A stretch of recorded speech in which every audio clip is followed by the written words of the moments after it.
So I'm going to begin recording. So again, I do have this recording from the beginning, and I'll send you guys that link and also this one as well. Okay, hearing no questions, I'll continue. So for CAM-format interviews are a type of interview that you do one-on-one with another person. So you as an organization or team will be receiving a list of CAM-format interview people to interview and contact to set up a one-on-one interview. So this is this type of CAM-format primary data collection is really important because you can really sit down with leaders and get to know some of like issues that you may the community might not see. So we like to do these just to get more meaningful qualitative data. So as an organization, we do expect that your role to be to schedule these interviews once you receive these names. We have scripts and email and phone scripts for you to follow should you call them and they have questions, and just email scripts as well in the toolkit. One thing I want to emphasize is that if you do a CAM-format interview, please record the session. It's important that we collect audio for all of the CAM-formats and focus groups that we'll be conducting. And with that too, because of COVID-19, we do want to secure safety. So we are allowing the interviews to be done through virtually. So you can use Zoom, WebEx, Teams, but you also have the option in person. Just remember to maintain social distancing. Even if you meet in person or online, we do ask that you record each session. So if you talk to a person through Zoom, then please record that session for us. And if you do it in person, we will provide a recording device for you as well. And this is where you will be recording the data. I'm going to try and show it to the camera. It's a small little device like this, and I will also show you guys how to use it. So we are equipping you well with everything you may need. So recruiting and scheduling, again, as I mentioned, go ahead and look at the toolkit because we will be providing scripts for you on what to say and what to email. Okay, so for the CAM-format interviews, when you do conduct one, you'll have to collect a consent form. You will either administer a CAM-format interview general interview questionnaire or a children and youth questionnaire. So there's only two different types of these.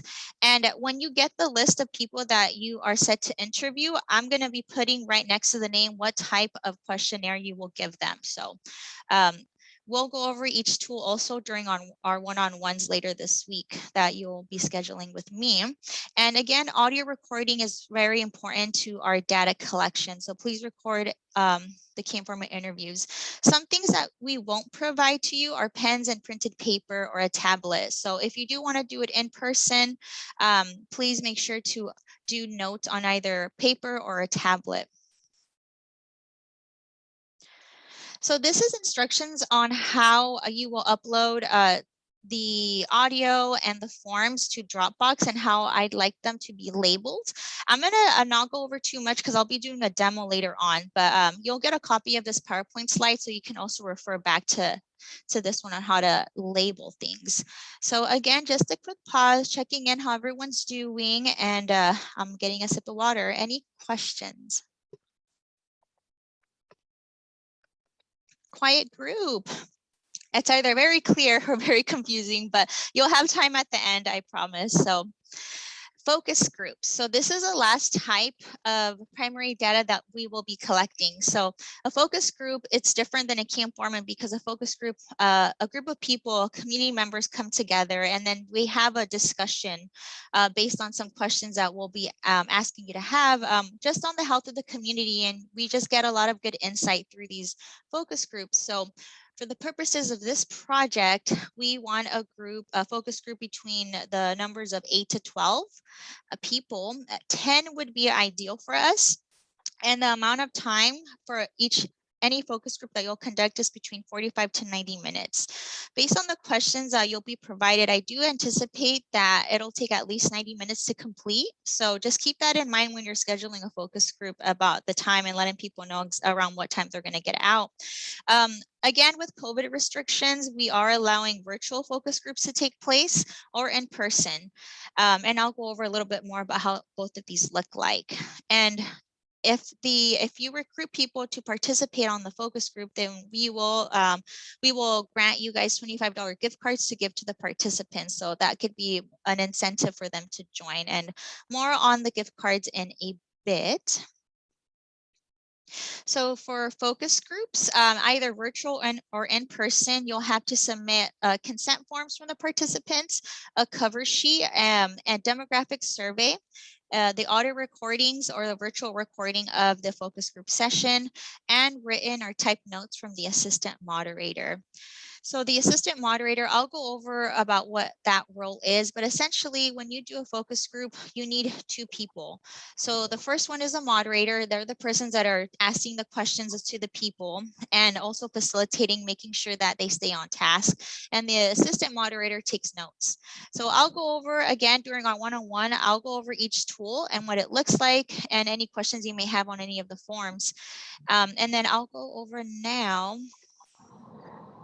Oh, okay, so demographic surveys. Just a quick note on demographic surveys. A focus group, you can conduct it either just like a general focus group where everybody is just of different ages or different ethnicities, or you can do specific focus group tailored focus groups. So we are asking at least some organizations to conduct focus groups in the African American or Black community, talk to persons with disabilities or caretakers of disabilities. You can also hold like an LGBT focus group as well, parents or caretakers and so on. So based on your contract, these focus groups will change for you. So for example, E&P might only be contracted to do a focus group for African Americans or persons with disabilities, but Hilda's group is contracted to do other groups. So we'll go over again specifically what your contract says. So you'll administer the demographic survey based on what type of focus group you're conducting. And again, these are really fast. They're like probably 7 to 10 questions, and you do that before the focus group starts.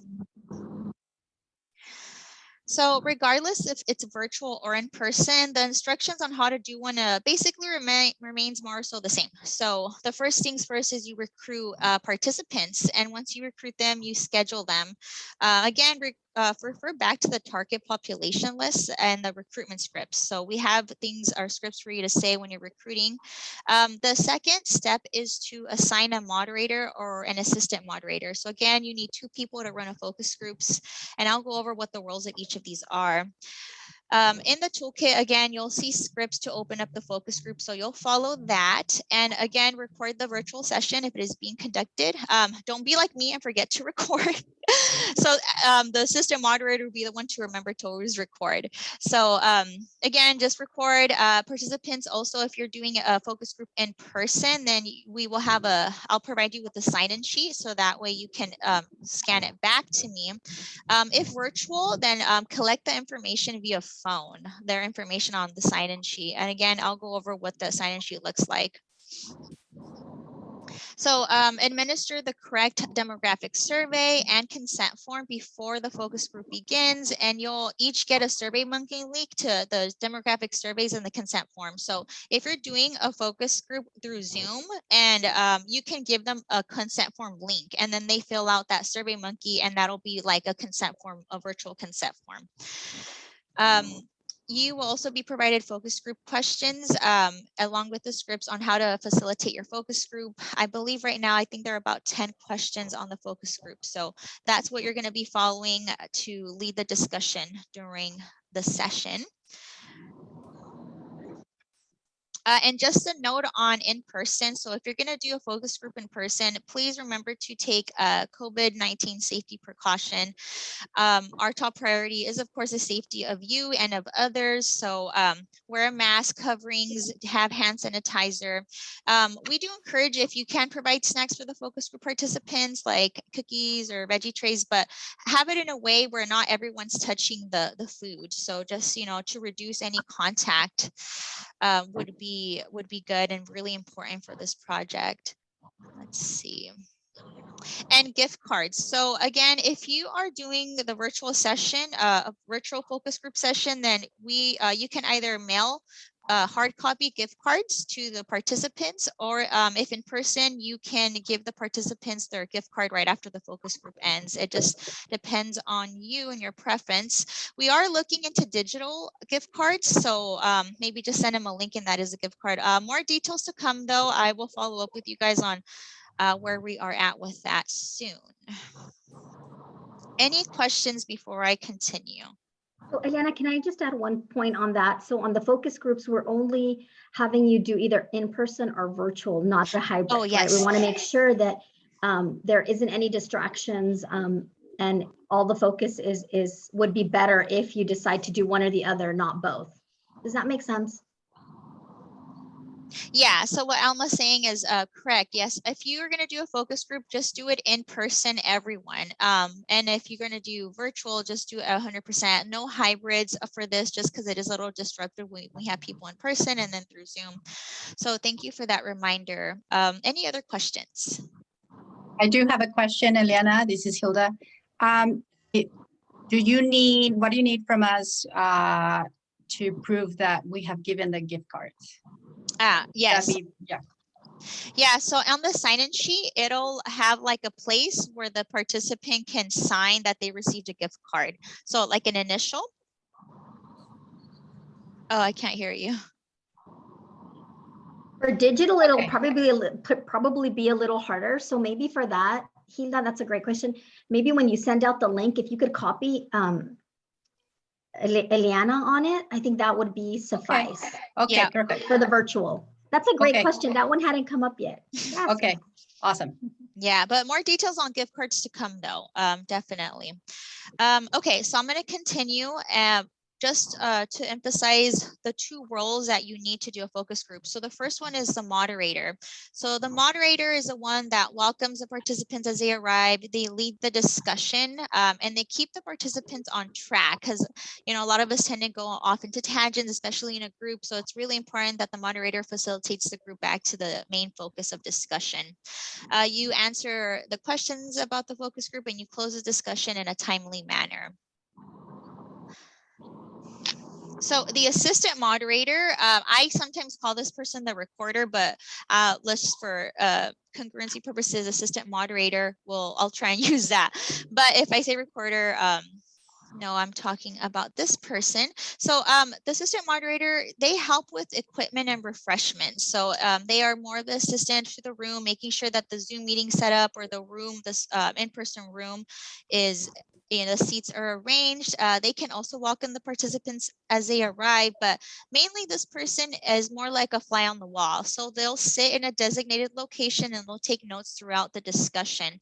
They'll also make sure that they operate the recording device. So if it's conducted through Zoom, they make sure that the session is recording, or if it's in person, then they'll be working the audio device. So they can answer questions when invited, but their main role is to make sure that we have written notes. And on that, not yet. Just a note that I wanted to make, the notes that the assistant moderator does, it can either be written or typed. So you'll have the option to do that. I just do ask, if you're gonna do written, make sure, try to make sure it's legible. That way our team can decipher what you're saying. But audio recording and note taking is very important. So assistant moderator does hold a lot of duties. This is where I can pause for a break. If you guys want to continue, take a 5-minute break, or whatever you decide. What does the team want to do? I think you're doing such a good job. You should just keep going. Okay. All right. Sounds good. I keep hearing audio though. I don't know who is coming. Is that from you, Andrew? No, okay, it went away. No, I think I shared my link to some, I think maybe Susie, is that you? If you could mute. Yes, it's me probably. Okay, Thank no you. worries. I was just wondering if it was my computer. Okay, I'm gonna go ahead and continue. Okay, so submission of documents. I need to stop sharing my screen. One thing I didn't put in the PowerPoint just in the next few slides is something I want everyone to do is to create a Dropbox account, only because that's where you will be submitting all of the documents and the audio recording. So if you don't have one already, please make one, because I will be sharing you the link on where to do that. So can you guys see my screen where it says CHNA primary data gathering? Yeah, okay, awesome. So this is what the Dropbox is gonna look like. So each of you have a tab. Hilda, I'm gonna add a tab for you here, but these are the people that are gonna be helping us collect all the organizations. So if we go to Ultiva, so once you have all of, let's say you've done one focus group, right? And you need to submit your documents and you need to submit your audio recording. Once you have that, you're going to use this link and it's going to take you to CHNA primary data gathering. And then depending on who you are, then you'll click your own file. I'm just going to use Cultivas as a reference. So if you've done a focus group, then you'll go ahead and click on this focus group and you're going to create a file. In the file, it's going to be where the focus group was conducted. So in this example, it was Fresno County, the type of focus group that it was. So it was focus group for urban Latinos, and then the date. So the date of the focus group was conducted.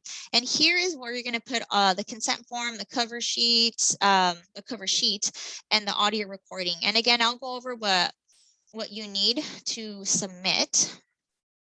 And then the same thing goes for key informant interviews. So again, create a file and then you'll label it exactly like the focus group. Any questions on that?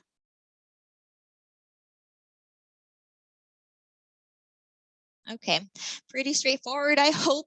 Again, the PowerPoint does kind of have details, and I also have a job aid on how to do that, so you can reference that or just email me if you're not sure. But let me go ahead and share my PowerPoint again. Okay, so submission of documents. Again, these are the 3 types of primary data that you'll be submitting and the types of documents that you'll be submitting for each type. So the community-wide survey, again, you use your unique SurveyMonkey link to upload the data for surveys. For the focus group, you'll have to submit one cover sheet, the sign-in sheet for that focus group, all the consent forms for those participants, the correct demographic survey, and the audio recording of that focus group. And the consent for the key informant interview, you also collect the consent form. You either do the general key informant interview questionnaire or the children youth questionnaire. And you could submit handwritten notes or type notes. It's up to you, along with the audio recording of that KII, key informant interview. Okay, so I already did the demo, so I'm going to skip that. So partner expectations. So this is you all. So because this is a time sensitive project, we are asking, I am asking you to meet with you weekly for a quick 15-30 minute phone calls just to see where you're at on your deliverables. And we do ask that you submit timely Dropbox submissions. So I'm giving you guys like more of like a 3-day grace period because we need to submit all of this soon. And so let's see. Oh yes. So if you do have focus groups or KIIs coming up, please let me know. That way I can sometimes pop in, or if I can answer any questions for you, and just to make sure I keep up to date with where we are. If you're unavailable for a weekly call, just even email me the updates as well for your agency would be great. I am asking though that someone designate a primary contact person from your agency. So some of you might have 3 people working on focus groups or 2 people collecting KIIs, but if you have just one primary contact from your agency, that would be great. So this is the person I'm going to be meeting with weekly and getting the updates. Okay, so when we meet for our one-on-ones, this is what I'll be referencing. So this is again, Cultivas, I'm using that as an example. I'm going to have the project lead's name. This is the number of focus groups, KIIs, that each that each agency is supposed to collect. So for example, Caldivas is 14, but they're not collecting any key informant interviews, and they will be collecting that info from Fresno. And then these are their target population. So each of these will be different for depending on your agency and your contract. You'll have your survey link here. And then again, just information on types of focus group that you will be conducting. And for example, the meeting dates and making sure that all of the data is being collected. So just an example, don't worry about it too much now. Again, I'm just going to pause really quickly. I know I've gone over a lot of data, so any questions so far? Yep. Hi, Elena. Can you refresh my memory? So we are assigned to so many of those different 3 areas, right? Or did we choose as an organization that we were just going to stick to certain ones?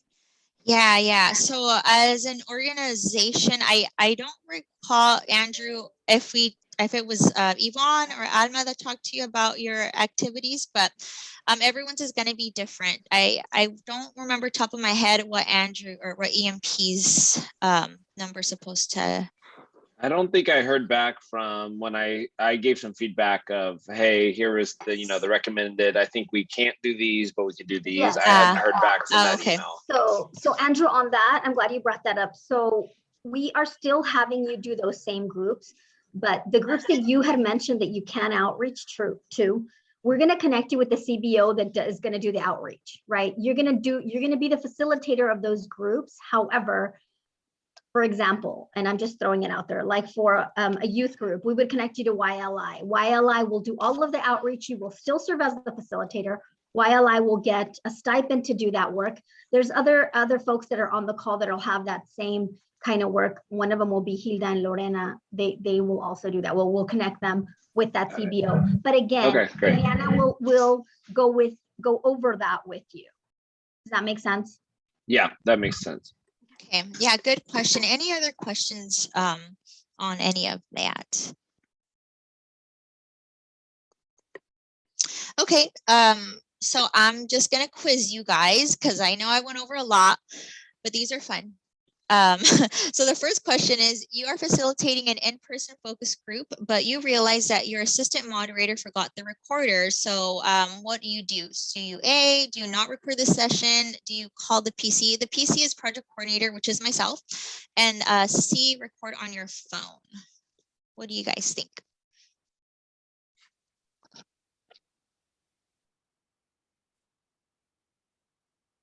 C?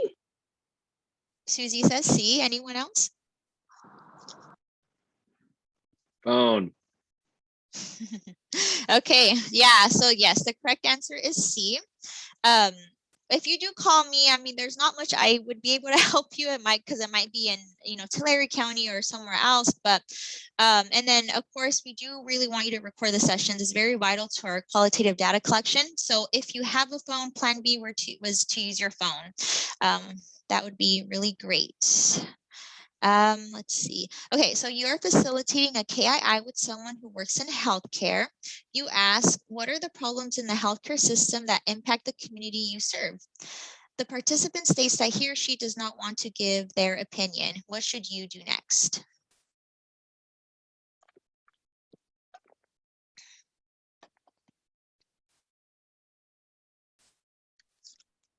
Go to the next question.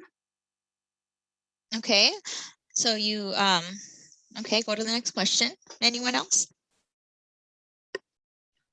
I would say your voice is very important to us. I'd love to hear your thoughts. Yeah, those are good. Yeah, definitely. All of those apply. There's some tips that these tips are also in the toolkit. So it also, you can assure them that their comments are going to be confidential, so they might be afraid to speak out against maybe their employer. If you notice that they're hesitant, maybe you can try changing rooms because they're scared that someone might eavesdrop. If they absolutely, don't want to do the question, then it's perfectly fine to skip. But we do want to know what they think, right? We just want to, as interviewees, right, see if we can get them comfortable enough to share. So all those questions or those answers were good. True or false? Only trained staff can administer the the hard copy community-wide survey. So the paper survey.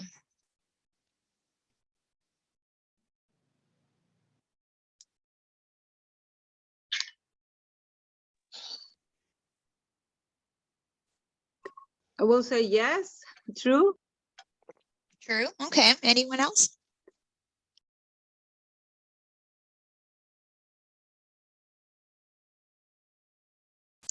Oh, right. So the answer is true. However, yes, anyone can complete the online survey because if you send them the link, they can complete it at home. But if you're doing paper version and there's one of your staff going out and administering the survey to the community, we do ask that they at least see this this recording so that way they kind of understand how not to paraphrase questions, and also maybe have a one-on-one with me so we can go over just ways on how we can reduce bias in our data collection. And if you do administer the survey via link, then please make sure that the participants complete all the questions on the questionnaire. Again, we do understand that the survey is pretty long and some participants might want to stop answering the questions midway, but it's if you do talk to the participants or email, just please encourage to complete the whole thing. Okay, so exercise 2, you are facilitating a focus group and one person seems to be taking over and answering every question. What should you do?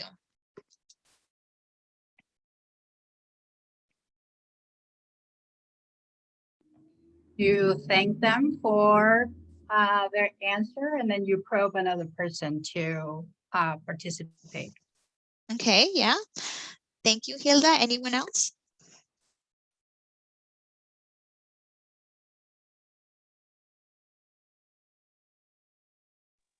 I would say, I say thank you to, to be so fast and try to finish, but we have a, a agenda or a schedule to do, and we have a step for everything, and I asking for a patient. Yeah, so this one is always very hard to do just because someone is taking over, right? And you don't want to be rude to that person. So there's different ways. Again, in the toolkit, we describe a little bit of some. So you can say, let's hear some other comments, similar to what Hilda said. You have some great examples, but let's hear from others, or thank you, what do others think? So again, just redirecting the question to the whole group and not one person. So yeah, you guys were all right. So question 3, true or false? If I record my interview with a key informant, then I don't have to submit written or typed notes. I will say false. Okay. Anyone else? Hilda, I know you're laughing. I think this is an easy question for you. But yes, the answer is false. You must absolutely submit your notes for every KAI that you administer. Your notes are important to our data collection. So again, make sure if you are doing it typed or written, just to have legible penmanship and notes as well. So yeah, that was the end of my immediate questions. Thank you for participating. Some immediate next steps: complete the post-training survey. I did send that out earlier in the email. So that survey is just to give me feedback on the training I just gave you, if there was also anything unclear that I could go over.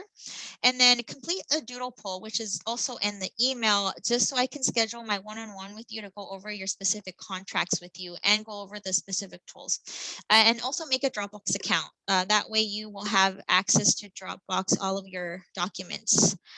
Let's see, other things. So your contracts are not going to be with St. Agnes, they're going to be with the Hospital Council. So look out for an email from Valerie Norval from hospitalcouncil.org. She's going to be finalizing the contracts with you guys all. So as soon as you guys, we get signatures from both, then we can begin to do this data collection. For my part, I'm going to send you an email later on this week, and that's going to be titled CHNA Fiscal Year 22 Final Primary Data Collection. So in this email, I'll be sending you the toolkit, and in the toolkit, you'll have all the toolkit appendixes, which is the cover sheet, sign-in sheets, and consent forms. You'll also have the Dropbox links which you'll be able to access, and your unique community-wide survey link. So again, each organization is going to receive different links of the same survey. So you'll receive your specific one, and you'll also be receiving a link to this recording. So I did start this late, so I'll send you two recordings, so that way you have both from the beginning and then this specific one midway. So let's see, any questions so far? So my question is, the surveys will be in language or just English? So right now the surveys are in English and Spanish. Okay, thank you. Mhm.